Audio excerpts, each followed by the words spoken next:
Continuamos con nuestro curso de prueba de software. Una segunda técnica que vamos a revisar es la prueba de constructor. En esta sesión vamos a revisar, aparte de la prueba de constructor, otros dos elementos. Primero, la plantilla de que usamos en las técnicas de prueba, ¿sí? Que no la explicamos en la prueba de condiciones múltiples porque estábamos metidos en crear un proyecto JUnit desde cero. Y ahora sí toca explicar la plantilla. Y al momento de realizar la prueba de constructor, vamos a revisar una nueva anotación, aparte de la anotación test. Y ahí vamos a hacer una revisión de tipo de anotaciones y una pequeña crítica de algo que desde mi óptica está mal en la filosofía que está tomando JUnit 5. Vamos a ver algo de diferencia entre JUnit 5 y JUnit 4. ¿Sí? Entonces, bueno, es una discusión que vamos a realizar en esta clase junto con la prueba de constructor y junto con la explicación de la plantilla que usamos en las distintas técnicas de prueba. ¿Ok? Bueno, primero tenemos que hacer lo de la plantilla. ¿Sí? Esta es la plantilla que estoy usando. ¿Sí? En este caso no tengo nombres alternos para la prueba de constructor. ¿Sí? Pero tengo un tipo de prueba que es caja negra, ahorita lo vamos a explicar, caja negra, caja blanca, caja gris, un nivel de la prueba que ahorita lo vamos a explicar, que es prueba de unidades, prueba de integración, prueba de sistema, prueba de aceptación, un alcance que es el el que prueba la técnica de prueba, y la cobertura que es el hasta dónde prueba el artefacto a probar la técnica de prueba, que hasta dónde prueba lo que prueba en la técnica de prueba. En este caso, lo que prueba es un constructor. ¿Y qué es lo que prueba del constructor? Las precondiciones. Bueno, si la prueba es manual o factible de automatización, este es un curso muy orientado hacia técnicas de prueba factibles de automatización. Tan es así que estamos usando un framework de prueba de regresión que es JUnit, y en su momento también vamos a hacer algún ejercicio con otro framework que es CppUnit, ambos en la arquitectura XUnit.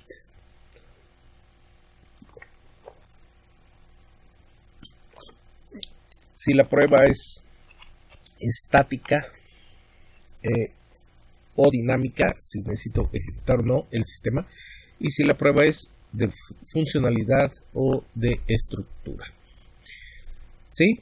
Y finalmente el proceso, que eso sí es una descripción en pocos renglones de lo que hace la técnica de prueba. ¿De acuerdo? Ok, entonces comenzamos a explicar esta plantilla. Los nombres alternos, pues no hay mucho que decir ahí. Del tipo, el tipo de la prueba. Tenemos pruebas de caja negra, caja blanca y caja gris. ¿Sí? Tipo de prueba. Caja negra, caja blanca y caja gris.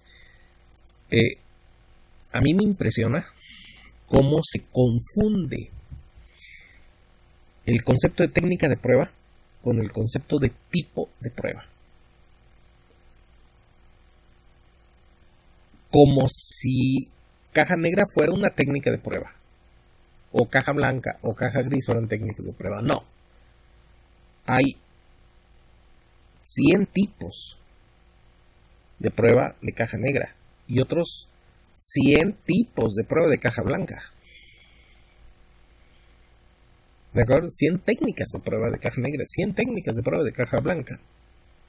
100 es un decir, pues hay muchos.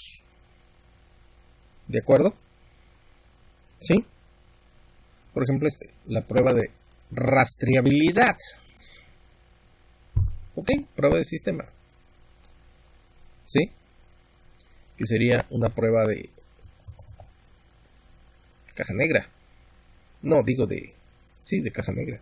Una prueba de sistema.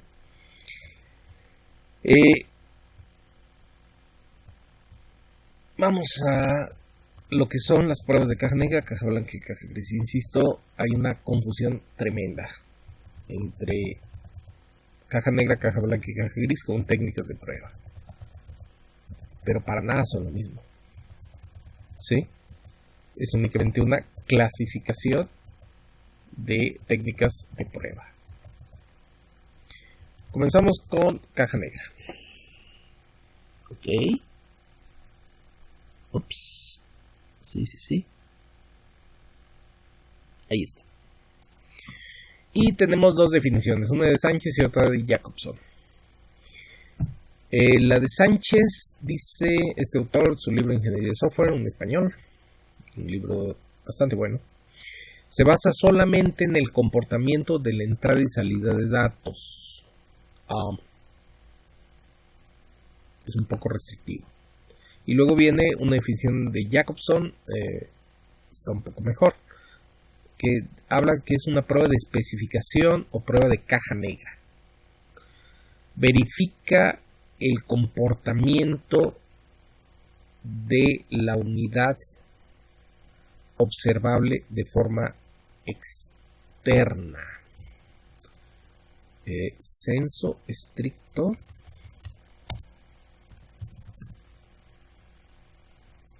Estamos hablando de una validación, no de una verificación. Lo importante es el comportamiento de algo, de un componente de software, al observar cómo se comporta. ¿De acuerdo? Entonces, no solo entrada y salida de datos, hay pruebas de caja negra que observan, por ejemplo, la facilidad de uso. ¿Sí? ¿Qué tan fácil de usar es un sistema? ¿Sí? Y no estoy hablando de entrada y salida de datos, estoy hablando aquí de la percepción que tiene el usuario y de que el sistema esté bonito, esté diseñado por diseñadores, ¿de acuerdo? Y no por ingenieros, que son bastante malos en ese sentido. Su código, sus sistemas son feos, ¿de acuerdo? Normalmente. Pero bueno, comportamiento de la unidad observada externamente. O sea, no veo el código en el momento de hacer los casos de prueba. ¿De acuerdo? Esa es la gran diferencia. En prueba de caja blanca veo el código, en prueba de caja negra no veo el código. ¿Sí? Y operan en el espacio de negocio del sistema. Tenemos dos espacios. El espacio de negocio, que es el qué va a ser el sistema, y el espacio de solución, que es el cómo voy a hacer el sistema. ¿Sí? Y muy importante, encuentro errores de líneas de código ausentes. ¿Sí? Pero que se desprenden de la especificación. O sea, tengo una especificación bien hecha, detallada. ¿Sí? Y entonces encuentro que cierta validación o cierta funcionalidad no está presente, debiendo estar. ¿Ok? Entonces encuentro que me faltan líneas de código. Eso es muy importante y es la gran diferencia entre prueba de caja negra y prueba de caja blanca. Y ya que estamos en espacio de negocio y espacio de solución, bueno, es que va emparentado. Sí, ahora vamos con la caja blanca. Un poquito más, ahí. O sinónimo, caja de cristal.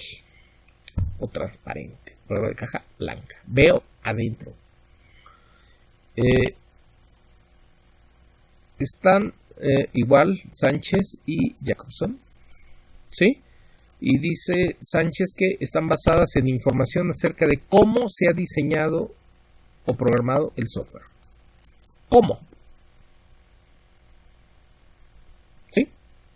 O sea, el espacio de solución. ¿Sí?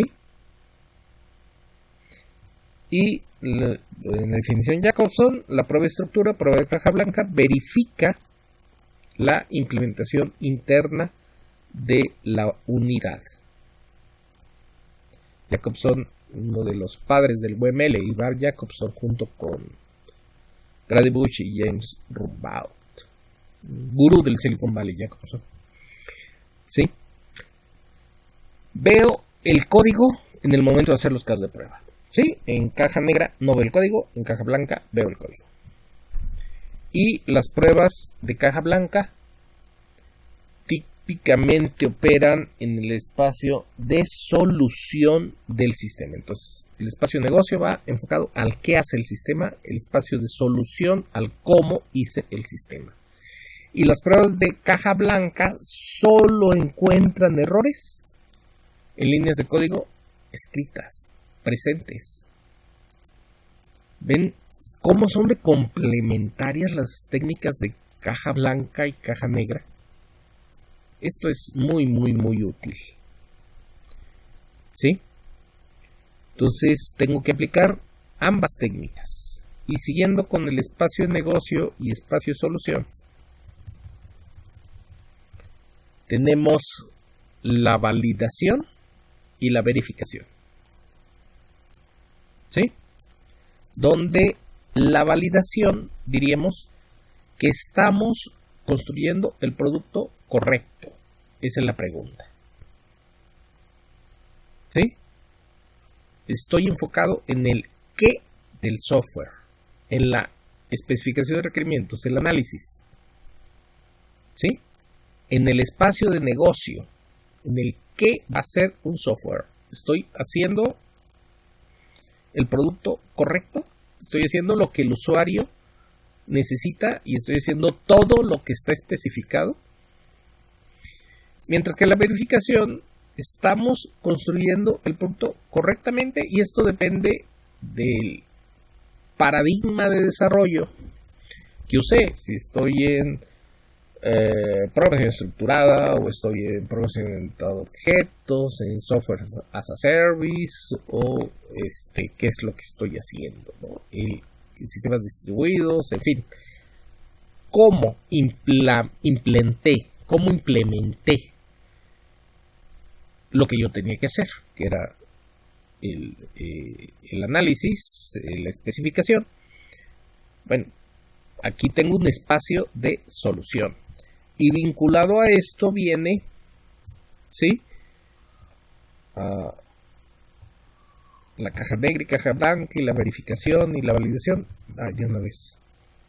Ya lo revisamos en un video previo. ¿Sí? El software crítico para la vida, aunque nos falta seguir un poco en esa dirección. Y a ver. Estoy encontrando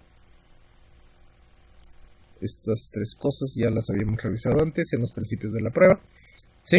Una prueba es exitosa cuando encuentra un error, es fallida cuando no encuentra un error, y la prueba exhaustiva es una prueba ideal que proporciona la seguridad de que se han comprobado todas y cada una de las posibles causas de fallo, y en la realidad la prueba exhaustiva es imposible. Eso ya lo vimos en los principios de la prueba, en la primera clase, que estoy buscando la prueba de estructura.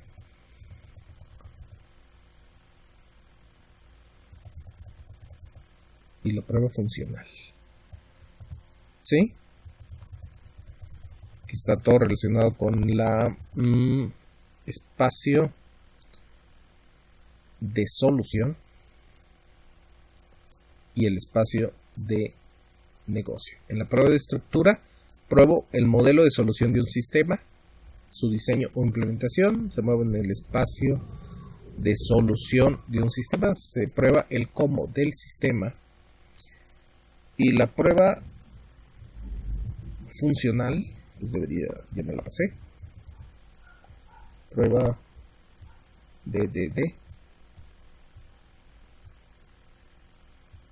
Prueba funcional. Aquí está. Pruebo el modelo de negocio, ¿sí?, del sistema y se mueve en el espacio de negocio. Entonces, cuando realizo prueba de caja blanca, normalmente estoy haciendo prueba funcional y estoy validando. Y cuando realizo caja negra,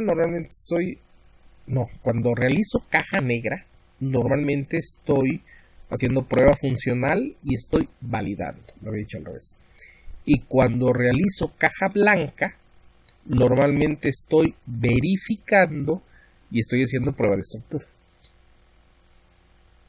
¿De acuerdo? ¿Sí? Y luego tengo la prueba, nos falta de caja gris. Aquí está. ¿Sí? La prueba de caja gris. Tipo especial de prueba de caja negra. O sea, es más de caja negra que de caja blanca. Pero resulta imprescindible conocer una pequeña parte del código para realizar las pruebas. La idea en que se basa es que si la persona que realiza la prueba tiene mejor conocimiento sobre el funcionamiento interno del módulo, la idea en que se basa es que si la persona que realiza la prueba tiene un mejor conocimiento del módulo en que se prueba, podrá probarlo mejor desde el exterior.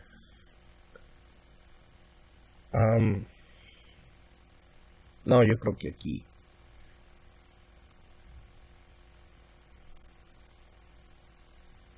esa explicación adicional de Sánchez, yo creo que confunde más que explica. A ver, tipo especial de prueba de caja negra en que resulta imprescindible conocer parte del código para realizar las pruebas. Y como ejemplo tenemos la técnica de prueba con que comenzamos, que era la prueba de condiciones múltiples. ¿Ok? O sea, en este caso, digamos que yo voy a hacer la prueba de condiciones múltiples de un montón de códigos que están en un directorio o en subdirectorios de este directorio. ¿Sí? Entonces, de una manera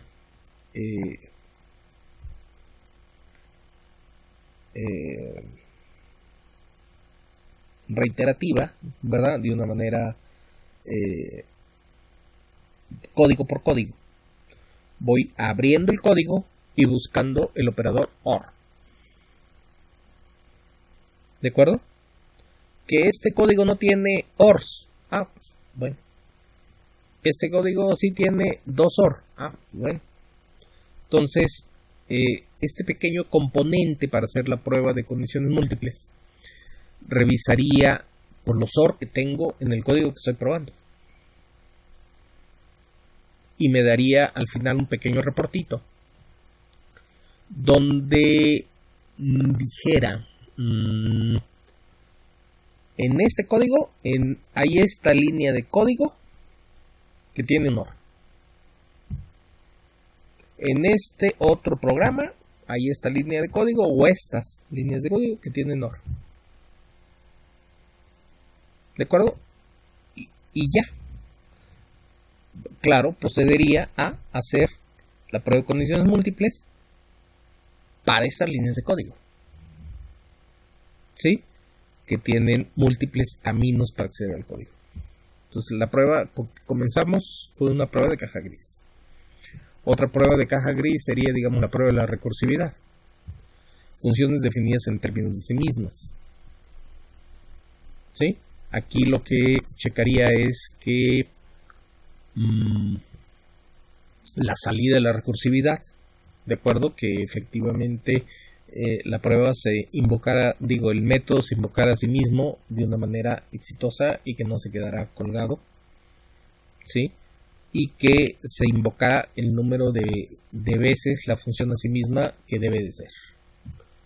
¿De acuerdo? Sería la prueba de recursividad. Otra prueba de recursividad, de caja gris es y que paga muy bien, es la prueba CRUD. CRUD viene de a las bases de datos jerárquicas, que son anteriores a las bases de datos relacionales. ¿Sí? Hay pocas sistemas que siguen con bases de datos jerárquicas. Básicamente los mainframe de Unisys, ¿sí? De Unisys utilizan bases de datos jerárquicas, no tanto bases de datos relacionales. Pero hay bancos y oficinas gubernamentales que pues siguen en esta arquitectura. Sí, se sorprenderían de los muchos millones de líneas de código que se ejecutan con bases de datos jerárquicas, típicamente con COBOL. Aunque también hay sistemas de COBOL para bases de datos relacionales. ¿Sí? Entonces, el COBOL hay billones. O sea, hay billones de líneas de código en producción en COBOL. ¿Sí? Billones de nosotros, de 12 ceros. ¿Sí? Pero bueno, la prueba CRUD viene de create, read, update y delete. El create pues, es el actual insert del SQL y el read el actual select. No más que en las bases de datos jerárquicas pues era CRUD. Entonces la prueba se sigue llamando prueba CRUD. Y busca lo siguiente, busca para cada tabla del diagrama de entidad relación o las distintas sentencias SQL, vamos a pensar, de un sistema, y va viendo qué funciones están hechas. Si está el insert, el update, el delete no, porque el delete en base a datos relacionales está casi prohibido, porque por integridad relacional no puedo borrar un registro que tenga una llave primaria, ¿sí? Que es usada como llave foránea en otras tablas, ¿sí? Porque al borrar el registro de la llave primaria, en cadena se borran todos los registros de que esta llave primaria es usada como llave foránea, ¿verdad? Y esto es un desastre, y esto se hace por integridad referencial. Entonces los deletes en base de datos relacionales más bien son updates, ¿verdad? Donde cierto campo lo pongo en falso, digo, ya no es proveedor, ¿verdad? Pero no elimino todos los registros de toda la base de datos de ese proveedor. O ya no es un producto que vaya yo a manejar, ya no es un producto activo, entonces le hago un update a un campo. Ok, lo que pasa, regresando a la prueba CRUD, es que los desarrolladores, al hacer un caso de uso muchas veces, pues crean tablas, sobre todo catálogos, y les insertan los registros a mano, como administradores, ¿no? de la base de datos, con privilegios de administrador de la base de datos. Entonces, y hacen su caso de uso, pero la tabla queda, vamos a decir, huerfanita. O sea, solo tiene select, pero no tiene forma de mantener la tabla dentro del sistema, ¿sí? Porque en el sistema no están los insert y los updates que debieran estar en todo, para cada tabla del sistema. Y luego tenemos ahí que los usuarios se pasan horas buscando una funcionalidad que no existe. ¿De acuerdo? Porque está mal, pues. Es un error que se meta a producción un sistema que contiene tablas que no son mantenidas por el sistema. ¿Sí? ¿Ok? Entonces es una prueba de caja gris. Entonces ya tenemos la prueba de caja blanca, la prueba de caja negra y la prueba de caja gris. ¿Sí? Nos regresamos a nuestra prueba de constructor. Ya discutimos el tipo de prueba.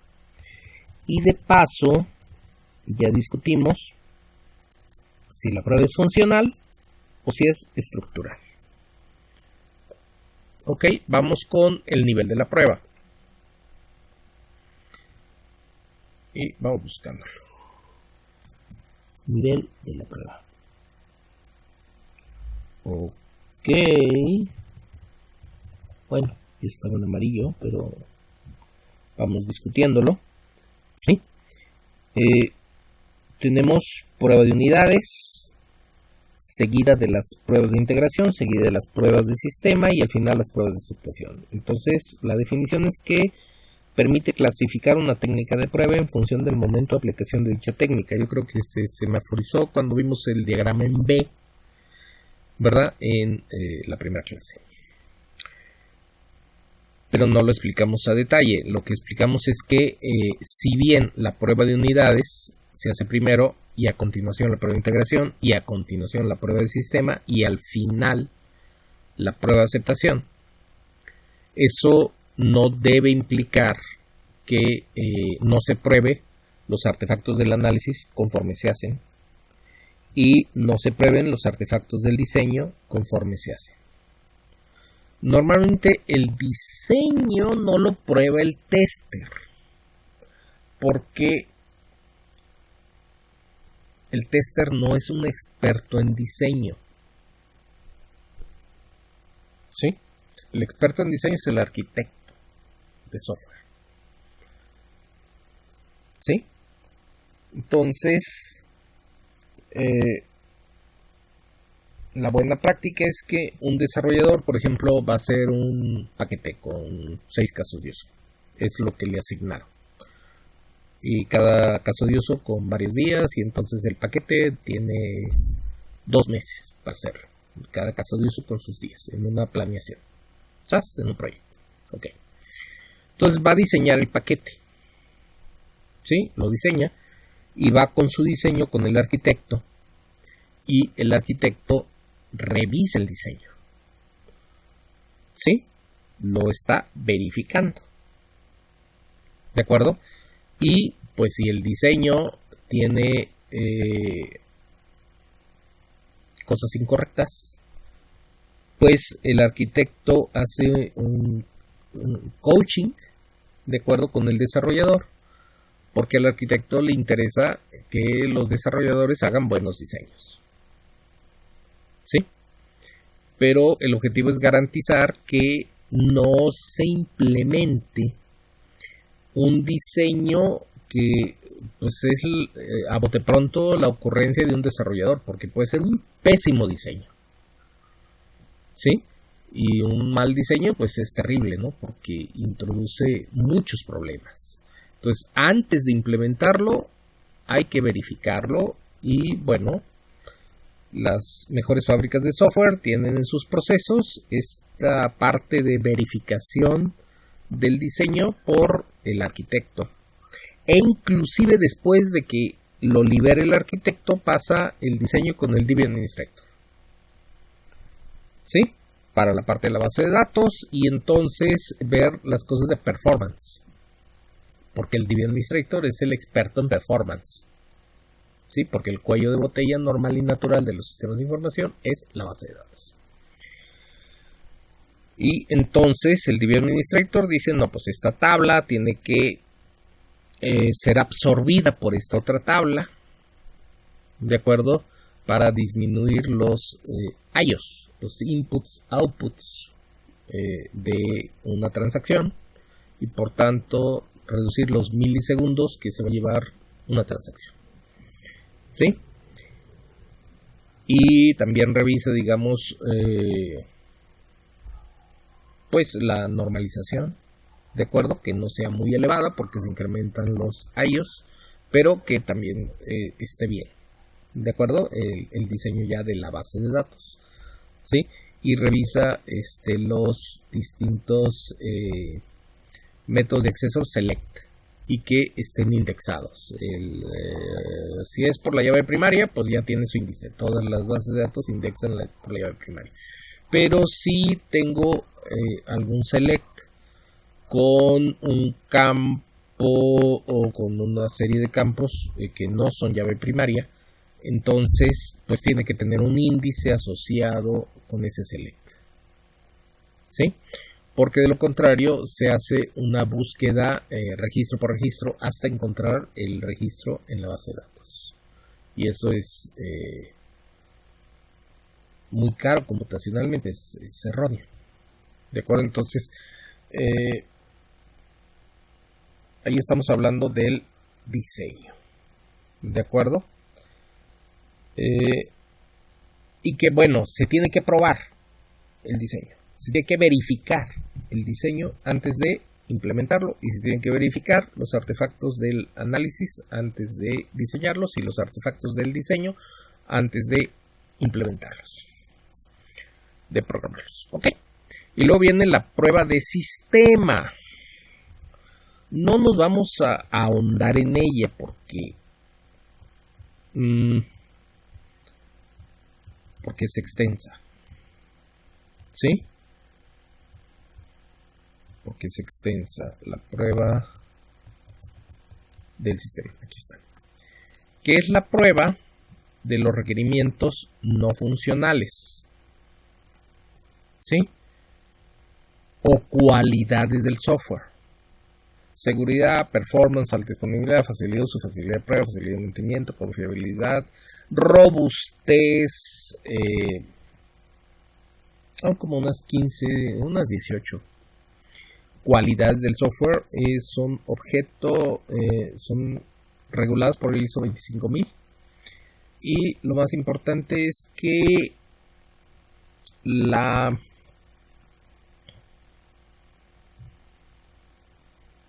disciplina de la ingeniería de software que estudia los requerimientos no funcionales o cualidades de un software es la arquitectura de software.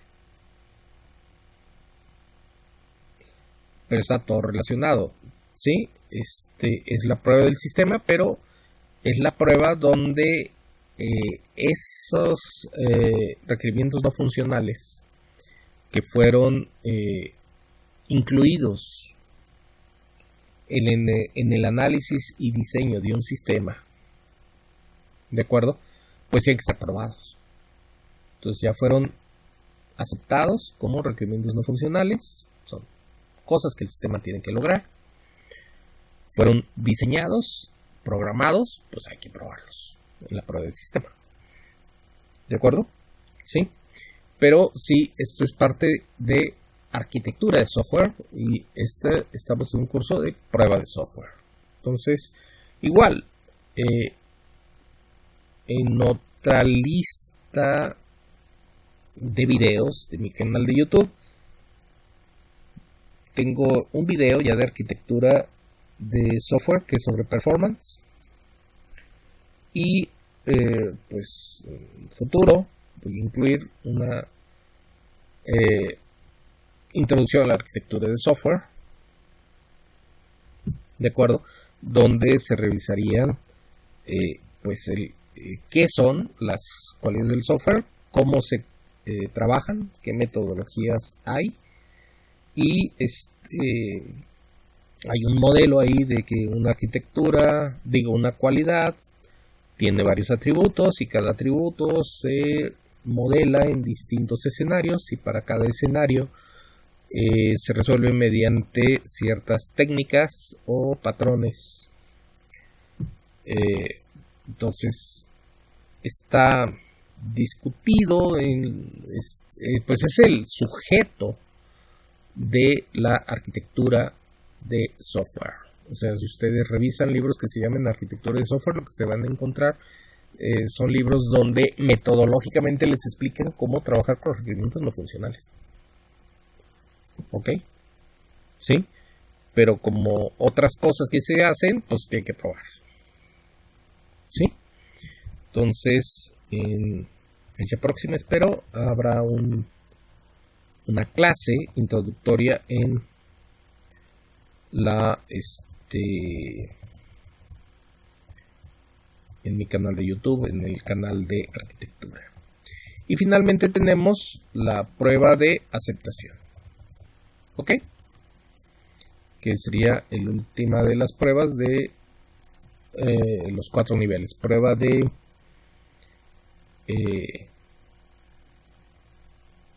unidades, ¿sí? Prueba de integración, ¿sí? Prueba de unidades.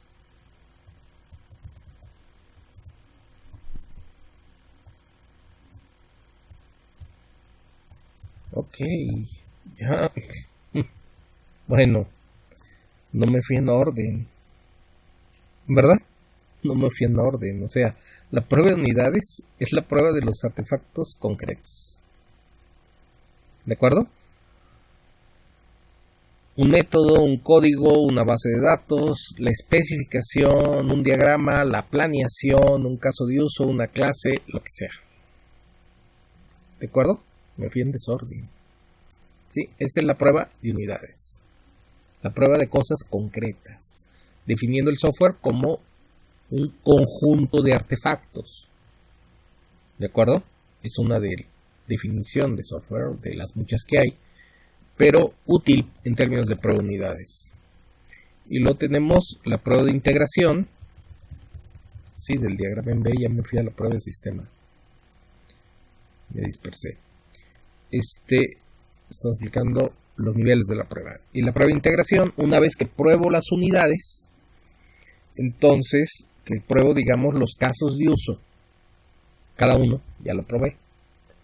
Un caso de uso es algo que es valioso para un tipo de usuario. Y es normalmente lo que está en el proyecto como tarea de un ingeniero, hacer un caso de uso. ¿Sí? Y entonces ya que probé los casos de uso en lo individual, pues ahora tengo que ver que bailen juntos. ¿Sí? Que no se contradigan. Que entre bomberos no nos pisemos las mangueras. ¿De acuerdo? Que un caso de uso no haga, por ejemplo, un cambio de estado, ¿sí? De un objeto que luego contradiga el sentido de otro caso de uso. ¿Sí? Por ejemplo, ¿sí?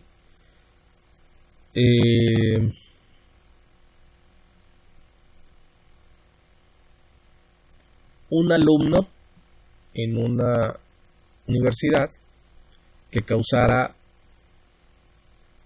baja por razones académicas, o sea, reprobó el máximo número de veces que podía reprobar una materia, y entonces por reglamento escolar estás fuera. ¿De acuerdo? Porque es una cuestión inclusive en México regulada por la Secretaría de Educación Pública. ¿Ok? Bueno. Entonces se le aplica un artículo, ¿de acuerdo? Que es baja por razones académicas. Un error de integración podría ser que un alumno que esté en este estado de que pues ya se le aplicó baja por razones académicas, en otro caso de uso se da de baja temporal, de baja voluntaria por temporal, ¿sí? Y que por decisión propia él se da de baja, pero es una baja temporal, ¿sí? Y en el mismo caso de uso, al tiempo, el alumno se da de baja, perdón, que está ya en baja temporal, pues ahora activa, dice, ahora prosigo. ¿Sí? Pedí una baja temporal y ahora prosigo. Y su estatus quedaría como un alumno activo. Eso sería un error de integración. ¿Sí? Porque un caso de uso que dijo este alumno ya es baja académica, pues no podría el otro caso de uso decir baja temporal. Pues no, ¿cuál baja temporal? Ya estás dado de baja definitiva. Ya no puedes aplicar. ¿Sí? Sería un ejemplo de un error de integración. ¿Sí? Donde los distintos casos de uso, al bailar juntos, pues se introducen errores. ¿Sí? Se usan mucho los diagramas de estados, ¿sí? Para revisar cómo en distintos casos de uso se modifica el estado de un objeto y que estas modificaciones sean congruentes. ¿Sí? No vamos a explicar el detalle de los tipos de prueba de integración, eso es motivo de otra sesión. Y luego la prueba de sistema, que ya explicamos que no la vamos a explicar en este momento porque es motivo de una clase introductoria a arquitectura de software. Por ejemplo, la prueba de carga es una prueba de sistema. ¿Sí?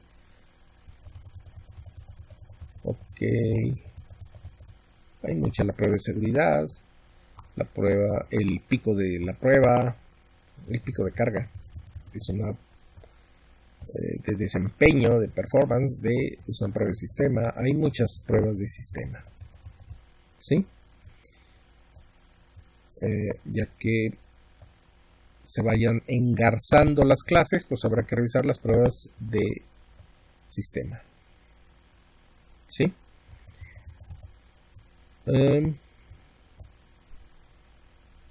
Este es un curso, entre paréntesis, de facilidad de prueba. ¿Sí? Que es la capacidad de un software para ser sometido a prueba. O sea, en esto del test driven, en esto de ir probando de forma automática con prueba de regresión, estamos haciendo un sistema fácil de probar. Un sistema que cumple con la cualidad de testability. Porque es fácil de probar. ¿Sí? Eso sí lo podemos incluir. Bueno. Y la prueba de aceptación. ¿Ok? La prueba de aceptación. Que pues ahí sí no tenemos control. ¿Sí? O sea, la prueba de aceptación. Validar que los requerimientos hayan sido resueltos en el producto de software. Normalmente la hace el cliente para aceptar el desarrollo de software. Es una prueba de validación. Entonces, la prueba de aceptación pues no la hace la empresa desarrolladora de software, la hace el cliente. Y el cliente puede o no hacerla. Y nosotros como empresa desarrolladora de software no tenemos la menor injerencia en la prueba de aceptación. En ocasiones el cliente simplemente dice, ya terminaste, te lo recibo y te pago. No hace prueba de aceptación. En alguna etapa de mi vida, en un sistema para un banco, eran otros tiempos. ¿Me doy a entender? Estamos hablando de por ahí del 96, 97. Y me tocó participar en un sistema tal vez de unos 100 ingenieros haciendo un sistema por unos 2 años, pero la mayoría de los ingenieros eran del banco, tal vez unos 18, 20 de la organización donde yo estaba, que éramos outsourcing. ¿Sí? Y en aquellos ayeres, pues la verdad es que ni testers teníamos. ¿Sí? O sea, hacíamos una prueba ad hoc. La industria desarrollo de software ha avanzado en 20 años muchísimo, y ahorita ya hay testers por todos lados. En esta empresa ya hay un equipo en la actualidad, y desde hace años, un equipo fuerte de prueba de software. Pero cuando yo estaba, pues no teníamos eso. Y recuerdo este sistema de unos 200 años hombre, porque eran 100 ingenieros por 2 años, de 200 años hombre. Y el banco destinó 50 usuarios de tiempo completo a probar pues los distintos tipos de créditos que abarcaba el sistema. Y recuerdo que era una cantidad inmensa de errores. Sí, y qué bueno que el banco tomó la prueba de aceptación muy en serio. Claro que esto retrasó la entrada en producción del sistema, pero cuando entró, pues entró con otra calidad. Sí, afortunadamente el banco hizo una buena prueba de aceptación, porque de lo contrario, híjole, meter ese sistema a producción con así nomás hubiera sido una pesadilla. Sí, para los mantenimientos de un sistema que no estaba maduro, que no tenía un nivel de calidad, que tenía demasiados errores, y meterlo a producción, híjole, eso es una pesadilla. Entonces, bueno, esos son los los niveles de la prueba. Regresamos en esta plantilla, ya nos falta poco. Prueba de constructor. ¿Sí? Ya vimos el tipo, el nivel y también si la prueba es funcional o estructural. El proceso pues es una breve descripción de la técnica de prueba. ¿Sí? Que sea... bueno, vamos entonces con el alcance y la cobertura. El alcance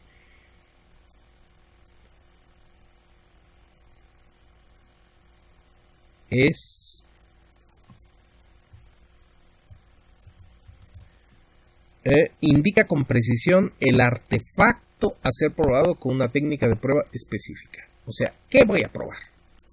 Mientras que la cobertura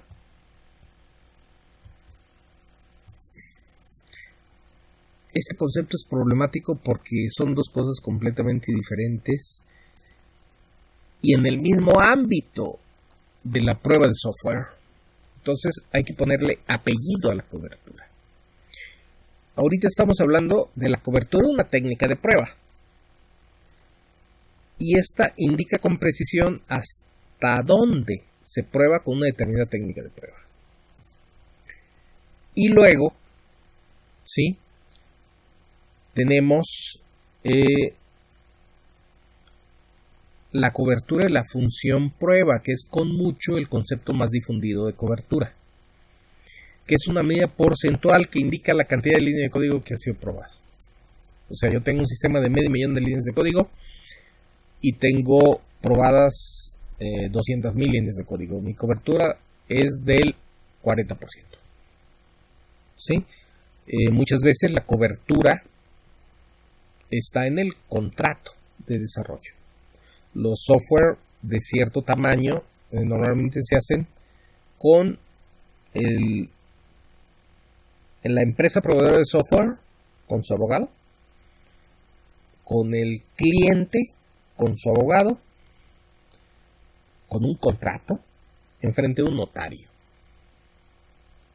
¿Sí? Y muchas veces hay una cláusula que habla de la cobertura. ¿Sí? Y esta cláusula indica que el sistema debe ser probado, debe tener una cobertura de tanto por ciento. ¿Sí? Entonces, esta situación contractual del desarrollo de software pues le da garantías tanto a la empresa desarrolladora de software como al cliente de un sistema que está contratando una empresa. para que le haga un sistema. Ok, entonces alcance y cobertura lo entendemos mejor yéndonos a las técnicas de prueba y vamos viendo su alcance y su cobertura. La prueba del camino básico prueba un algoritmo, cualquier algoritmo. ¿Y hasta dónde lo prueba? Prueba todas las líneas de código de un algoritmo. O sea, la prueba del camino básico garantiza que todas las líneas de código están cubiertas por un caso de prueba. ¿Ok? La siguiente. La prueba de particiones de equivalencia. Esta prueba, datos introducidos por el usuario. Este es su alcance. Fíjense qué diferente. Algoritmo, los datos introducidos por el usuario. ¿Y hasta dónde prueba los datos introducidos por el usuario? Bueno, ya tienes que saber clases de equivalencia, particiones de equivalencia. ¿Sí? Porque se prueban todas las clases de equivalencia, cada partición de equivalencia, de cada dato introducido por el usuario. Bueno, eso hay que saber la técnica. ¿Sí?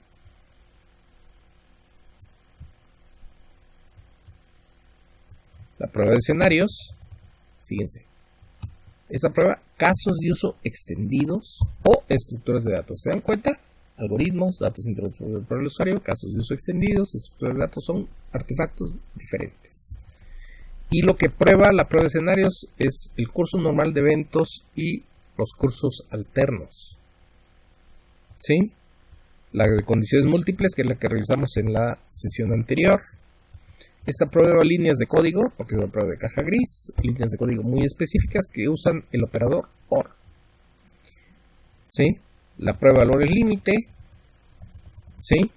Esta prueba los parámetros de entrada a una función. ¿Me voy a entender? Fíjense, la lista de parámetros de entrada a una función. ¿Se dan cuenta cómo el alcance es diferente? ¿Y hasta dónde lo prueba? Pues prueba las permutaciones de los distintos parámetros a una función. Hay que saber la prueba para entender su alcance. La prueba de tabla de condiciones, fíjense, son cosas, artefactos distintos. Esta también prueba algoritmos, pero algoritmos discretos. En este caso, tenemos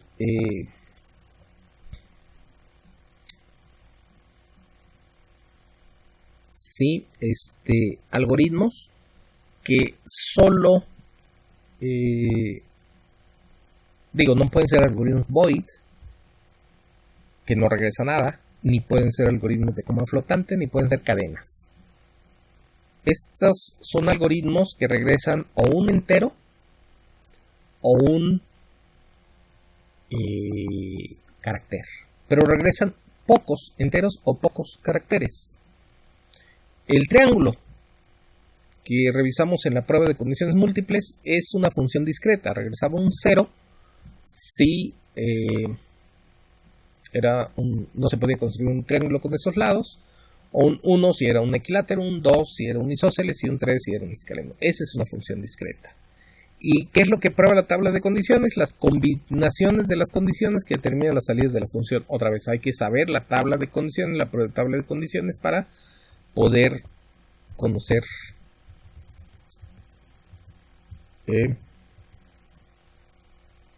la cobertura de esa prueba.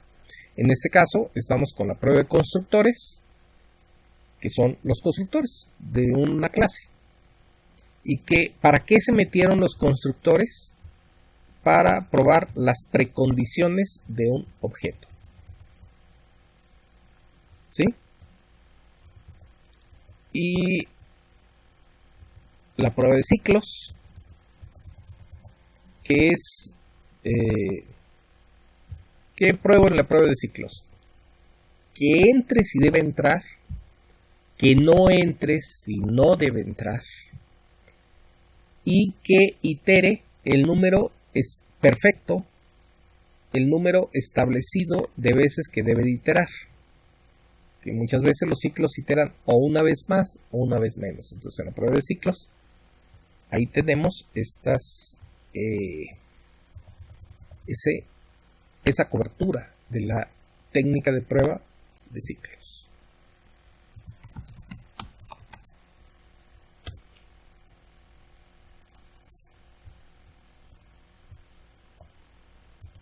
Luego nos falta manual o factible automatización. Bueno, esto se explica un poco solo, ¿no? Porque ahorita estamos en un curso muy cargado hacia la factible automatización, porque de hecho estamos usando frameworks de prueba automática, de prueba de regresión, ¿sí?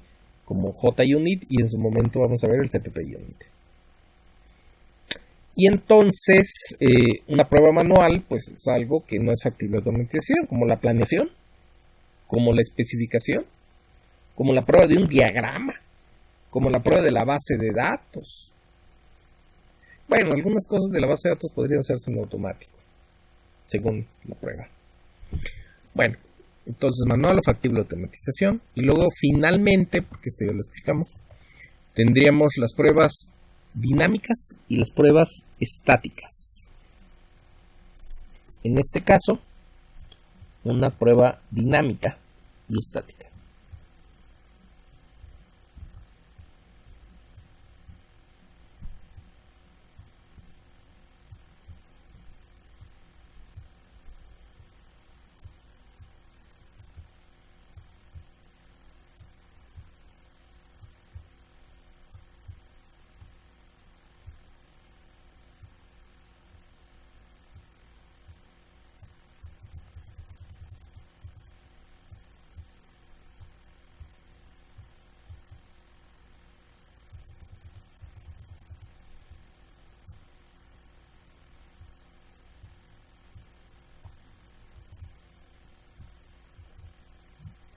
Aquí está. Simplemente la prueba dinámica requiere la ejecución del sistema en el momento de la prueba. Puede ser de caja negra o de caja blanca, pero necesito correr el sistema, ¿sí? Y la prueba estática pues no requiere la ejecución del sistema. Por ejemplo, la prueba de un diagrama, ¿de acuerdo? ¿Sí? Plan. Entonces, este sería nuestra plantilla, ¿sí? Que estamos usando en las distintas técnicas de prueba, ¿sí? Y explicamos la plantilla. Nos falta hacer la prueba de constructor. En JUnit vamos a programar un ejemplo. Y nos falta una pequeña discusión que vamos a hacer sobre migraciones y ciertas características que no me gustaron de JUnit 5 con respecto a JUnit 4. Ok, en este momento vamos a interrumpir esta clase y la proseguimos en una segunda parte.